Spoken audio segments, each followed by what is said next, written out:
নীলষষ্ঠীর ব্রতকথা। এক দেশে এক ব্রাহ্মণ ও এক ব্রাহ্মণী বাস করত। সমস্ত ব্রত পূজা তারা পালন করত, কিন্তু তাদের যা ছেলে মেয়ে হতো একটিও বাঁচত না। তাই তারা মনের দুঃখে ব্রতর পূজা ছেড়ে দিয়ে কাশী চলে গেল। একদিন কাশীতে গঙ্গা স্নান করে ঘাটে বসে দুজনে কাঁদছে।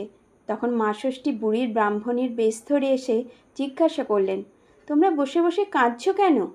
ব্রাহ্মণী বলল, আমাদের 5টি ছেলে হয়েছিল, কিন্তু একটিও বেঁচে নেই, সেই দুঃখে কাঁদছি। তখন মা ষষ্ঠী তাদের বারব্রত করতে বললেন।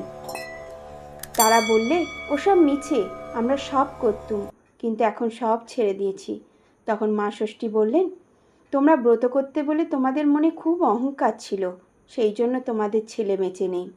শুধু ব্রত করলেই হয় না, বিশ্বাস থাকা চাই। তখন তারা মা ষষ্ঠীকে বললে, তাহলে আমাদের উপায় কি হবে মা? মা ষষ্ঠী বললে, তোমরা নীলষষ্ঠী করেছো? ব্রাহ্মণী বললে, আমরা এই ব্রতের নাম শুনিনি।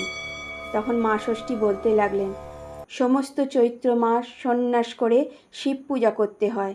তারপর চড়ক সংক্রান্তির আগের দিন উপবাস করে সন্ধ্যায় নীল পূজা করে শিবের ঘরে বাতি দিতে হয়। তারপর মা ষষ্ঠীকে প্রণাম করে জল খাবে। সন্ন্যাস না করলেও এই দিন এইভাবেই উপবাস করতে হয়। এই দিনকে নীলষষ্ঠী বলে। এই দিন পালন করলে ছেলে মেয়ে মরে না। ব্রাহ্মণ ব্রাহ্মণী তখন দেশে ফিরে এলো আর নীলষষ্ঠীর দিন উপোস করে মা ষষ্ঠীর পূজা করলে। তারপর তাদের ছেলে হয়ে বেঁচে থাকতে লাগলো।